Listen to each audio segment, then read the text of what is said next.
We see animal abuse and animal neglect every day.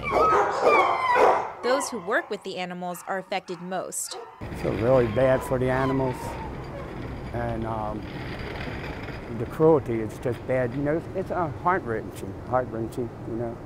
It does hurt. Some of these animals make it. A bunch of teenagers stoned the dog, and she was in really bad shape, and brung her in, and they sent her to the vet. Now she's adopted out, got a beautiful home.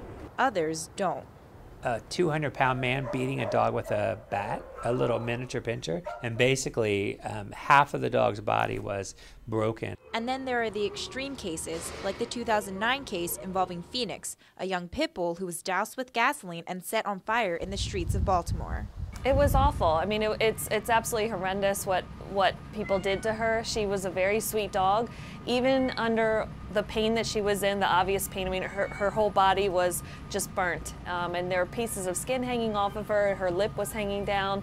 Even with all of that, she still wagged her tail at us, came up to us, leaned up against us, looking for comfort. And because of that, because of her will to live and to be kind back to people, that we thought we would try to treat her. And it's heartbreaking. I don't even know how to really describe the feeling that we have when you see something like that. And after days of treatment, Phoenix did not survive, and the city realized something had to be done. It galvanized the city to do something about animal abuse. And then in July, about 6 weeks after that crime occurred, the mayor announced this task force, an anti-animal abuse task force. And so we hope that she did not die in vain. Although these are tragedies in their own right, these incidents don't stand alone. They're linked to yet another problem. Women in domestic violence shelters say that the perpetrators of their abuse have also maimed or killed animals. And many women delay going into a shelter for that very fear. Therapist Nancy Frank, who works with domestic abuse victims at YWCA, has seen the link between animal abuse and human violence firsthand. I would say 70 to 75%. I have seen the batterer actually use animal cruelty to control them or to coerce them, intimidate them. So that's a very huge precursor to actual battering situations. But the nightmares for these victims don't end after they leave. Most shelters are only equipped to deal with the humans, and the pets get left behind.